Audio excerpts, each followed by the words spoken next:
Had a very interesting talk from Nick, thank you. We're now going to discuss channel partner marketing with the panel, both in terms of being part of one and how you can start one up yourself. We've got three amazing panelists that I had the privilege of meeting briefly last week. I've already started putting in place some of the things that they talked about on our call last week, so hopefully everybody has some stuff that they can learn from it. But I'm going to let everybody introduce themselves because they will do it a lot better than what I will. So we'll start with Sam. Hi, I am Sam Excell. I have worked with many of you in the room. Hi, Michael. Hi, me. I started my career back in the 90s in telco, in agents and dealers, so a form of channel for telco. I moved on to IBM in the channel space, running hardware channel. I have bumped around between IT and telco ever since, and I have bounced backwards and forwards across the desk. So sometimes I'm on the vendor side, sometimes I'm on the partner side, and I've also been on the customer side. I've also been self-employed as a vendor leverage agent to help people extract from companies like the one I work for now, Hewlett-Packard Enterprises, or IBM, who I've worked with in the past. So kind of all sides of it, but today I'm here as the big American vendor. Sam. Kia ora everyone. I'm Pip Simeon. I am the Associate Director for Strategic Partnerships and Alliances at Datacom, which is a big New Zealand systems integrator, or a partner, as we talk about today. Prior to this, I was on the customer side, so I was the Global Head of Marketing for a tech company called Vista Group, which specialised in technology for the film and cinema industry globally. And then prior to that, I was on the vendor side, so I was at Microsoft as Head of Marketing. So I come with some broad experience today to talk about partner marketing from a marketing perspective. And now that I sit somewhat in a partnerships team or a sales team, so really around the opportunity to sit here and give you the breadth and the spectrum of partner marketing. I think you know who I am. Yeah, we know you are. I'm the thorn next to the two roses. Honoured to be on a panel. We should have put you in the middle, actually. We should have been. I should have been. One thing I would say is that I just gave a kind of a case study on Serco, but I've actually been involved in both successful and unsuccessful partnerships in the past, and so I'm going to be bringing a little bit of that perspective to the discussion today. Yes. Perfect. All right, so first we're going to talk about what a partner program might look like from a large vendor like Sam. So can you briefly talk to us about what your programs offer and how partners can benefit? And then once you've done that, maybe just talk about how people can get the most out of them. What's the best way to leverage them? Right, it's like the never-ending question. Large American corporates like HPE or IBM for that matter, or Cisco or Microsoft, come from a really interesting position. We have at our fingertips IDC globally, we have hundreds of thousands of partners that we work with in multiple markets, from enterprise to SME to consumer. So we can be absolute powerhouses of information and programs and facilities and capabilities and resources and all this kind of stuff. I mean, I can open the trench coat and you can choose anything you possibly want. How does that translate to New Zealand is kind of the challenge that we have for the room here today, and I know for the panel as well, is how do you take someone with as many things as they could possibly offer you and turn that into something that's useful and relevant and usable on a day-to-day basis, and that isn't written in American marketing or in my case at the moment, Singaporean marketing, which is a sort of daily challenge in our role. We will, to help you make sense of what we have as a capability, we will build a partner program. We'll build a partner program very, very similarly to the way that Nick's just explained, which is that we'll identify the right sorts of partners that are already talking to our customers. We will find them all the resources. We'll cherry pick them out of what we have for ourselves when we go to market. We'll put that all together. We'll give you a training path, we'll give you marketing paths, we'll give you sales enablement, we'll give you battle cards, we'll give you certification, we'll give you funding in all sorts of different forms, MDF, BDF, straight up funding, Prezi cards, SPIF programs, the whole 9 yards. Partner programs can look massive, they can look complex, they can look like they're written in American quite often, which doesn't translate well. What a good partner program does look like, and the reason that partner programs exist, that they are literally there to help you make sense of us and to align our resources to you and the way that you go to business. If you do not know where you're going, who you're talking to and what you're talking to them about, the program's not going to help you. But if you do know where you're going and you do know what you want to talk to them about and you do know what your customer is and what challenges they're facing, then you can lean into these partner programs beautifully and say, I want to be gold level, I want to have 2 certified engineers and 6 certified salespeople, I want to do this particular voice or message to the market in New Zealand. Hello, Mr. Partner Business Manager or Mrs. Partner Business Manager, can you help me concierge my experience with HPE or IBM or anyone, Serco? Like, it's, if you know where you're going, partner programs are brilliant. If you don't know where you're going, they can just look like so much hard work, stuff, content, noise, mess, that you need an umbrella just to walk through the meetings with us, right? To keep it off. It's there, we can throw it all at you. If you don't know where you're going, we can't help you. If you do know where you're going, we can help you. Partner programs aren't the be all and end all. They're kind of the one place you can go to start the journey. But a good partner program, and most of them are, I mean, they're not, people that build these things aren't stupid. It's all there for a reason. What you've got to do is not get caught up in the, I don't want to be a silver partner, I want to be a gold partner. You've actually got to look at your business, where you're going, what you're trying to do, and then align that with your partner manager to the right level in that partner program. Partner programs, when you build them yourselves, can be the strongest tool you can have in your kit bag, because it enables an entire breadth of sales team for you. You can become a massive sales team without having to put any of those people on the payroll. So partner programs done well from Nick's side of it are absolutely brilliant. Partner programs done well from, well, they're all pretty much done well from my side. It's just that we've got so many of them and there's so many permutations and there's so many flavours that it gets really tricky. And when you're poor Pip at someone like Datacom, who has, 300 plus partners, all of which have a partner program, how do you make sense of them? And every single one of those partner programs has multiple levels or multiple directions or flavours. They can be the OEM partner or the service provider partner or the reseller partner. How do you make sense of that? Partner programs are singularly powerful, but only if you already know where you're going. If you don't already know where you're going, they're not going to help. Yeah, and that's the piece of advice that I took, was going in to the meeting and having your asks. So I had 3 asks from my partner. I asked them and they said, yep, no worries. And they said that was the best meeting that we've had in a year. So I think it's just really important to be crystal clear on what you're trying to get out of it and then communicating that well. Pip or Nick, did you have anything to add to that?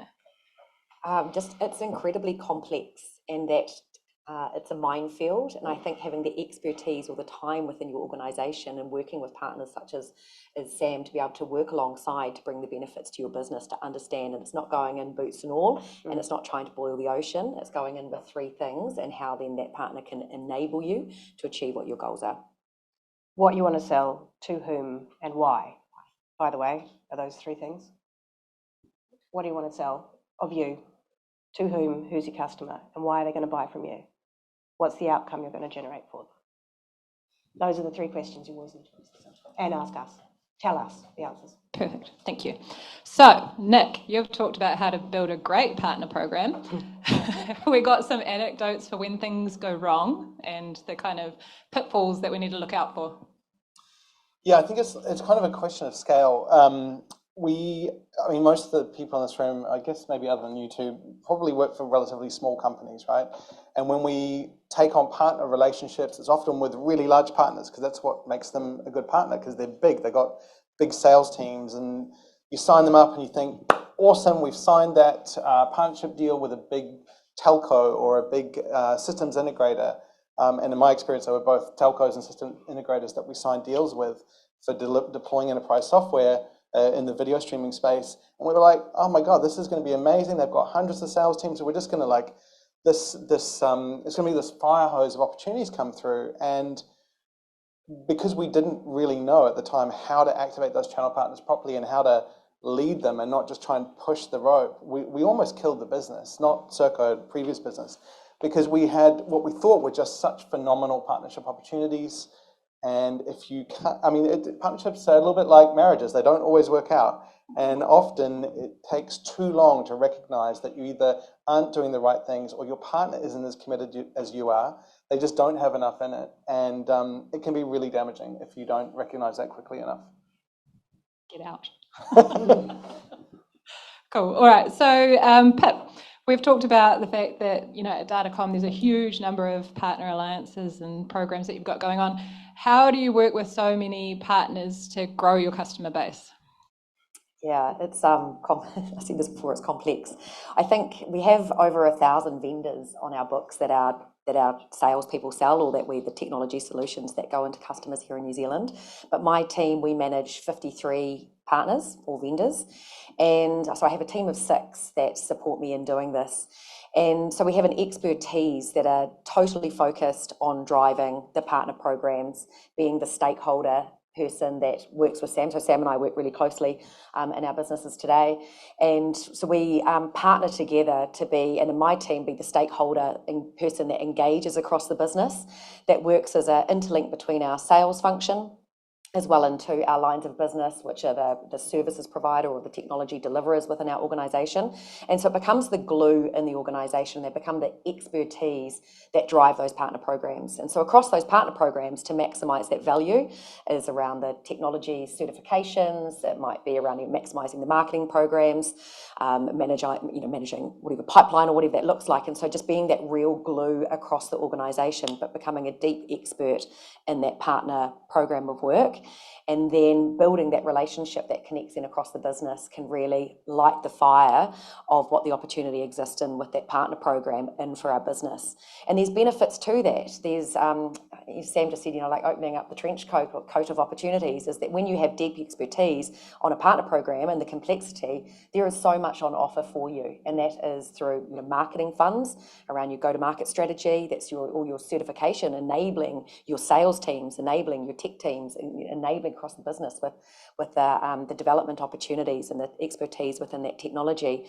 There's so much on offer, and having come from the vendor side and at Microsoft, there's so much. It's how do you navigate that landscape to find what works for your organisation. So it's understanding what it is that you need to do in your organisation that could unlock some of this benefits to help fund your go-to-market strategies or to fund your development. What does that look like?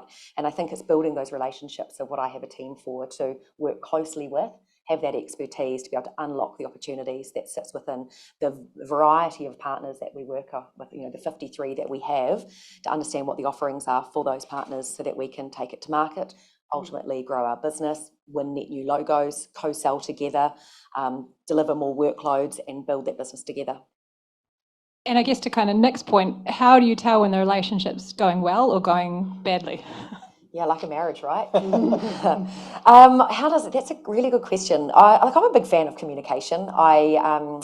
Around how things are working. We run QBRs or EBRs, quarterly business reviews or exec business reviews, with our partners regularly, and we deep dive into our performance. And I think it's the opportunity there is not only just look at the performance of the partner, but it's also looking at the performance of how we are doing. Are we stepping up to the opportunity ahead? The challenge there exists. It's Datacom is a huge organisation with a footprint across most of New Zealand and its customer base, and there's every partner I talk to there's opportunity, but there's only so much of a finite resource. So when a relationship is going well, I think when it goes well, it's when the sales teams are co-selling together, that they are going into the customer, they're leveraging the resource of a partner, that's their technology resource or their sales resources or whatever around to wrap that customer opportunity, and that we're bringing those opportunities to the table early. That's when it's going well, and that we're growing together. Seconded. When it's not going so well is around when communications are breaking down. Naturally, that's in any relationship, right? It's around when expectations have been set and not been met, and that's by both sides of the coin, and just not delivering upon what's been said. I think around boiling the ocean of too many objectives on the tables, too many actions, too many strategic workshops need to be run.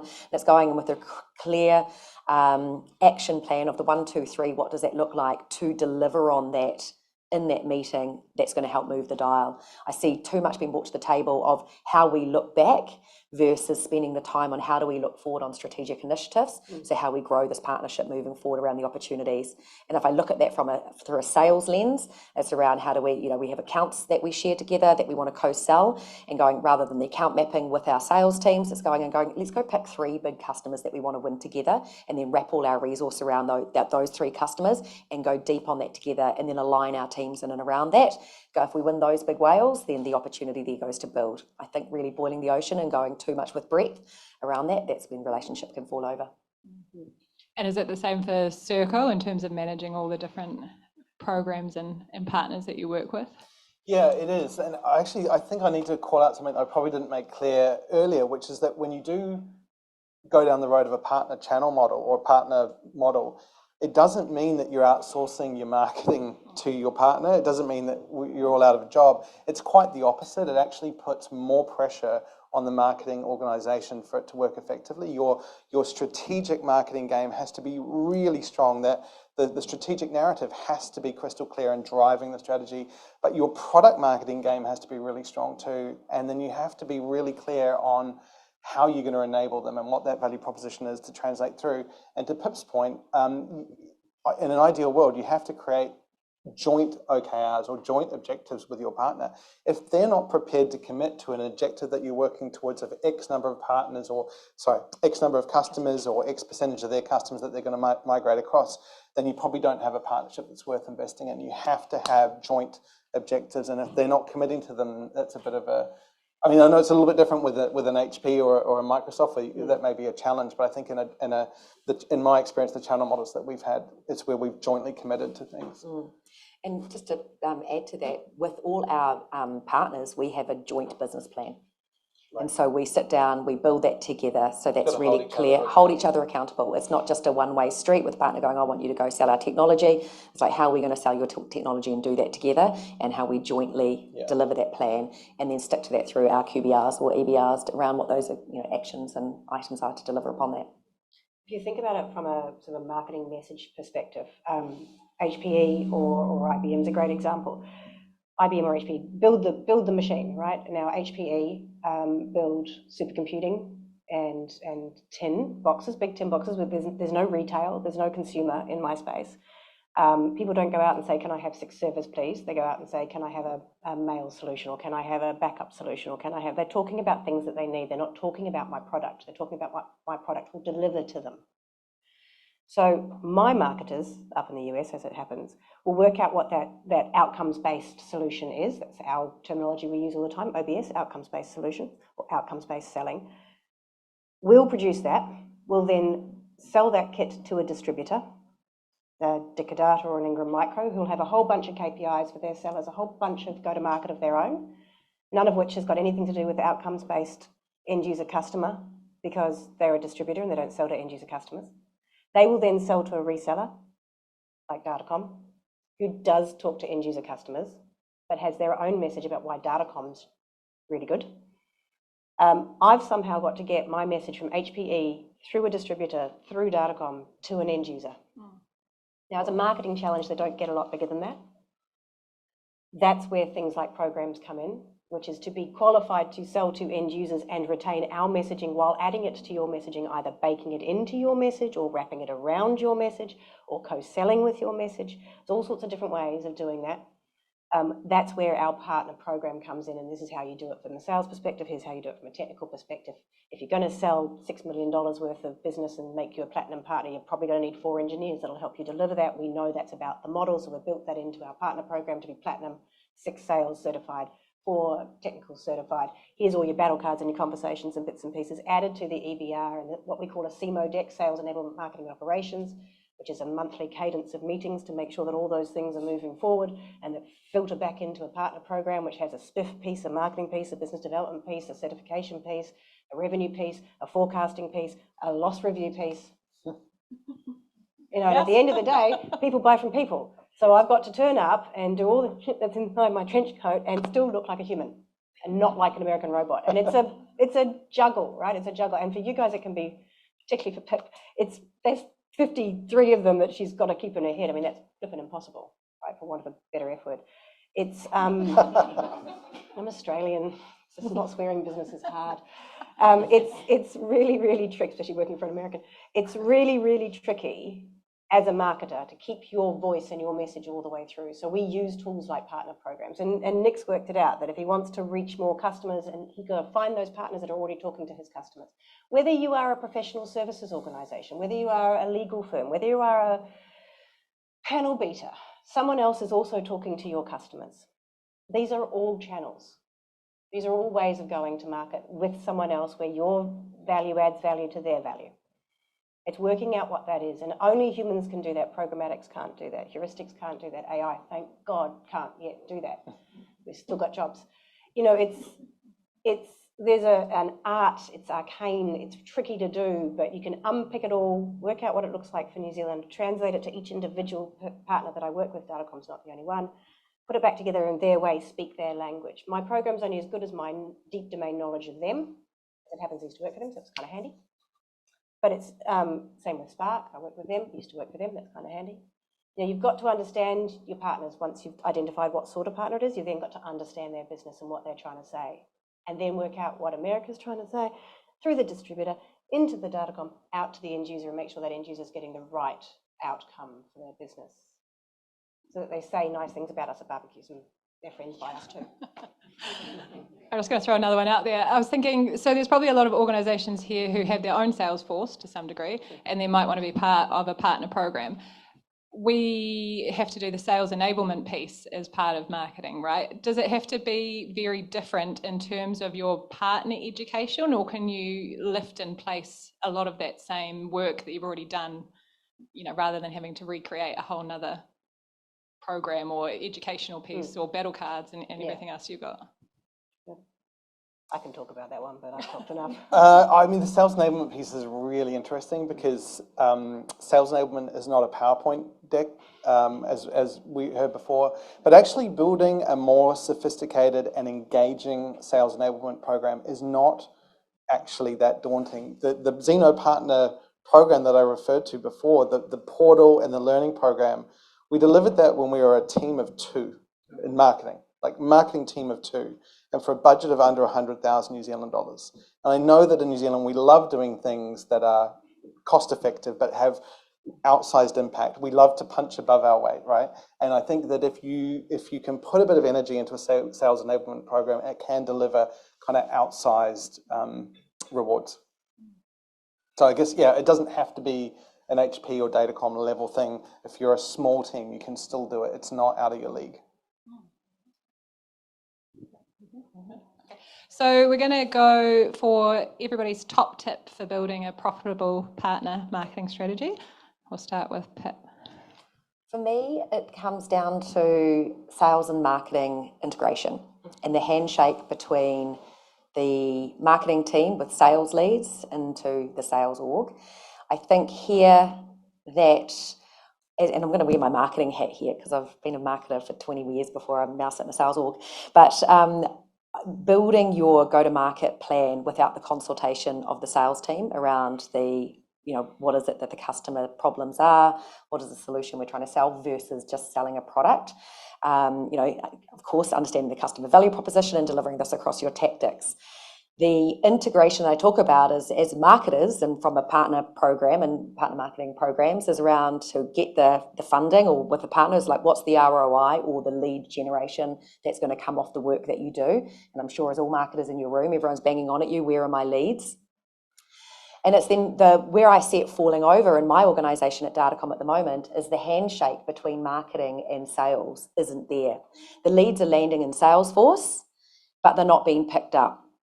There's been no education to the sales team around what is the marketing campaign or activity that's taken place with the customer to be able to know and understand for the salesperson to pick up that conversation, whether it be a phone call, what does that look like? Hi, I see you're a marketing lead here. What is it you're after?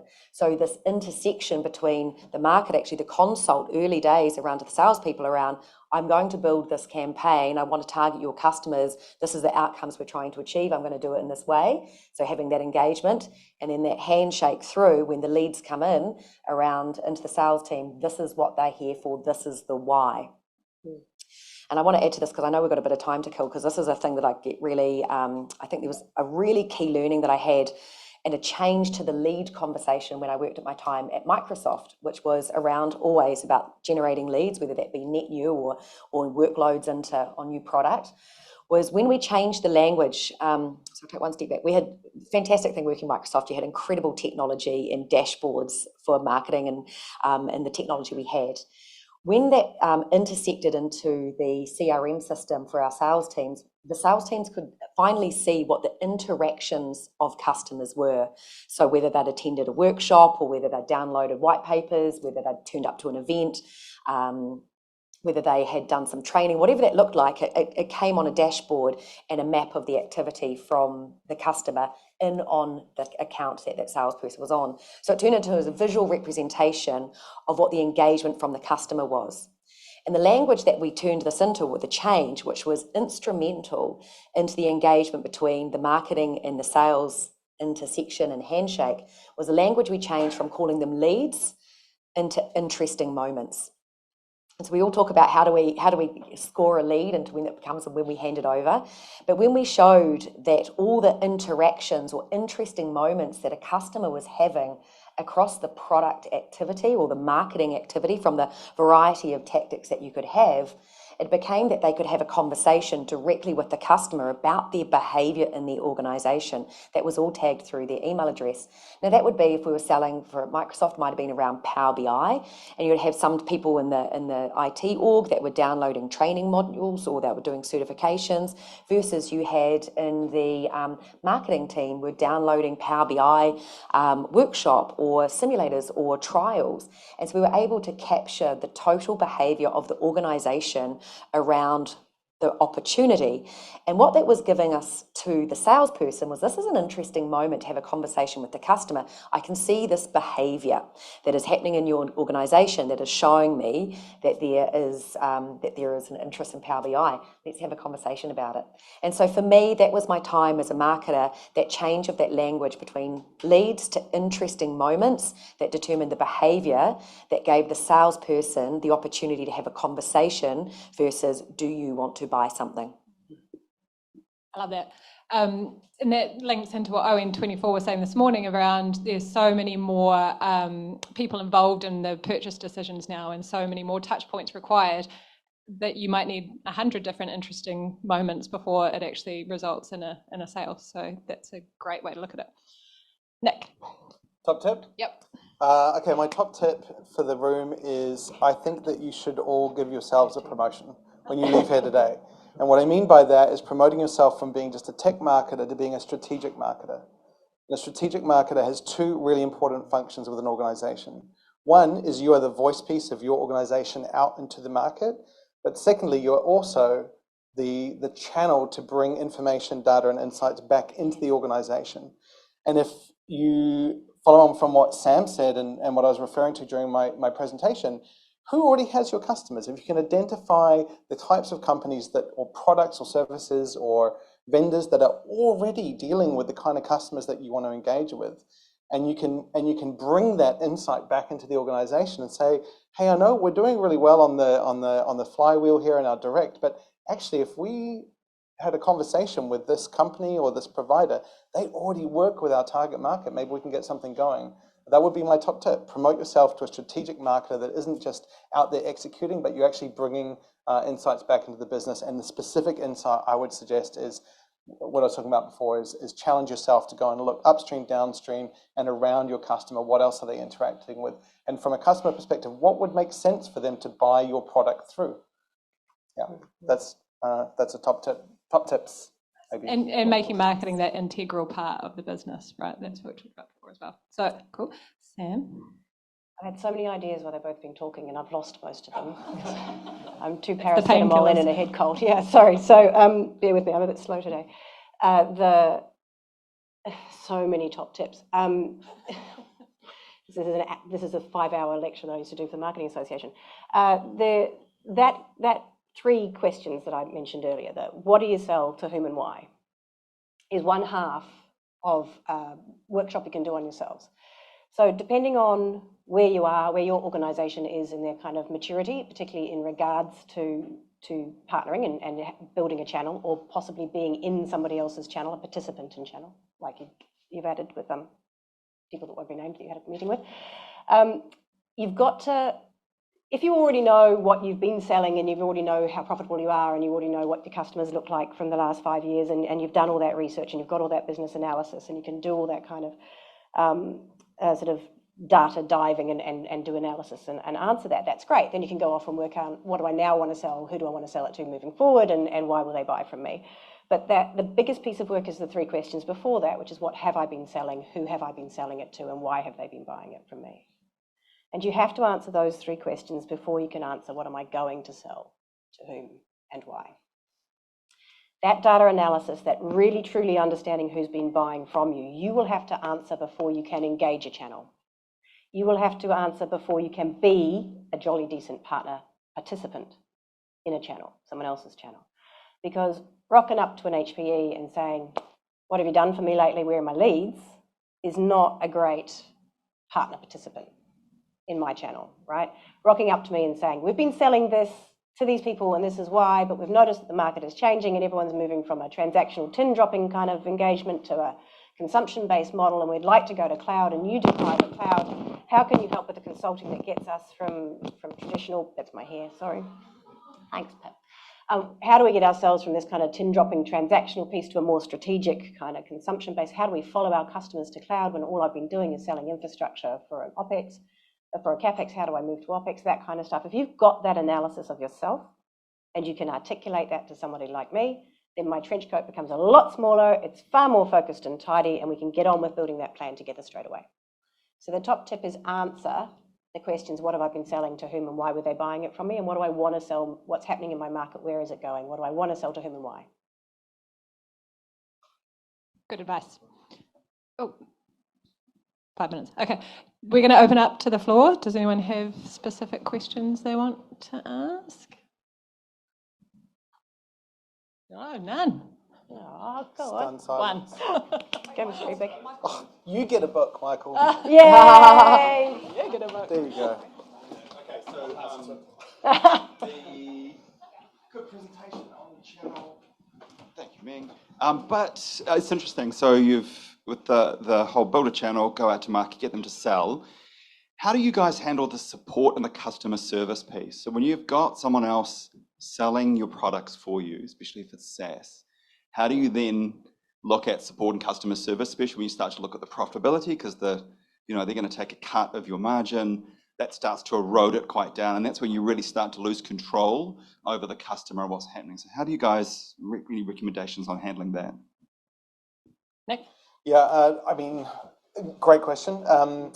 Similar to the sales enablement, where we had to get our partners good at selling, we had to do the same thing on customer support and operations, and that's actually really hard work as well. In the case of like Booking.com, they already have a customer support team. We had to work with them to extend that and get some specialization with it, and in fact, they created their own sub-team. But yeah, I mean, that was hard work. We did have to invest in that.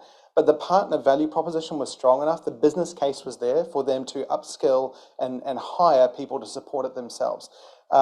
Yes, potentially it would have been slightly greater margin if we had done it ourselves, but honestly, it's so much easier to push that onto them because they are their customers. And the same for the travel management companies. They already have support teams who are dealing with things, and we have to invest in upskilling them. It's painful, but it is. It just takes all of that off your balance sheet and delivers a better customer experience, I think, because they're buying through the partner and they're supported through the partner. It's more consistent. Yeah. It's just a big jump for an organization to give that away to someone else when they're so used to doing it themselves. Yeah, it becomes a like train the trainer thing, and that's hard. You have to be good at that, and I think that's the cool kind of challenge as well, is that you have to really lift your game to not just train people who are in your org, but train people who are outside of your org. It's an exciting challenge. Yeah, exciting challenge. Yeah. Thanks. I think for Pip's history with Microsoft and my history with on the vendor side of the desk, kind of two sides of it. Our customers quite often have IT departments that will manage our products once they're in their environments. So the first line of support is the end user customer themselves, to themselves. Then we've been built with channel, our companies were built with channel in mind. We've always understood that there's no way that we can touch every single person that's ever going to be the end user of our product or the end beneficiary of an instance of our product, if that's on a service provider environment. But we sell too. We sell directly. We can't transact it directly. The customer can't buy from us directly. They have to buy through somebody. But we're still having those end user conversations. But Datacom's customers are our customers when they sell HPE. Our resourcing was built in. Our field service was built in. It's why you buy a care pack when you sell or a warranty when you sell. The pricing for all of that is built in. It's easy because we were always going to sell through channel. If you're pivoting partway through a product that you've built for the last 3 years and now you're going to add a channel, that does make it slightly more, more tricky, but that comes back down to which partners are you picking? Are they already doing the first level support for them? Datacom wants to own the customer. They don't want to sell it on our behalf and then hand it back to us. Because when it comes 3 years down the track to refresh, maybe we're falling out and I go get Spark to transact it the next time. No. They keep the customer. They're the front line of the customer. I don't have enough staff. There's 100 of us in New Zealand. We're a very, very, very big company in this country, and there's 100 staff. Because we rely on our partners to be that front for the customer, the owner of the customer's pains, the answer to the customer's pain. Tricky when you have to pivot partway through, but that's about picking the right partner. Yes. Sorry, I'm coming. I'm stuck in the middle. Incoming microphone.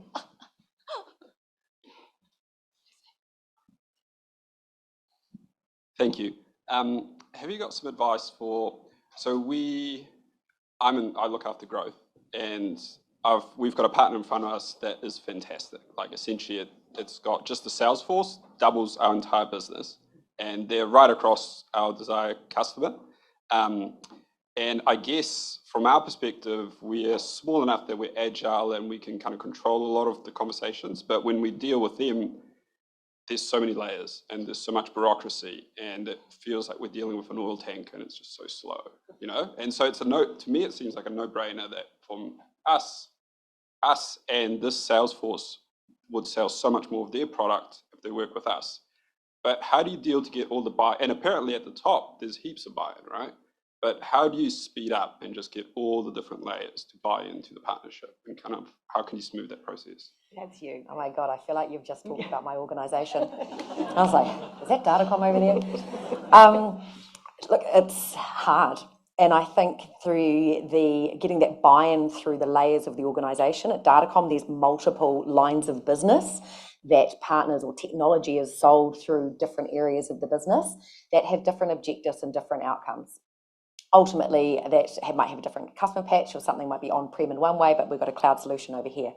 So it's for the role that my team has and the role that I play as the director of the partnerships is I talked about before, being the glue and the buy-in. The challenge I get is when the top level say, yes, we want to do this partnership, but then how does that translate through the business? Critical to that is I have set up through our organisation like mandatory enablement sessions.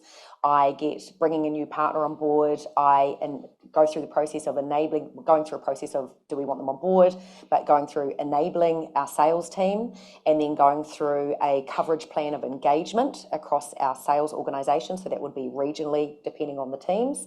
And so actually building in with that partner a coverage plan of engagement, and then a coverage plan of enablement.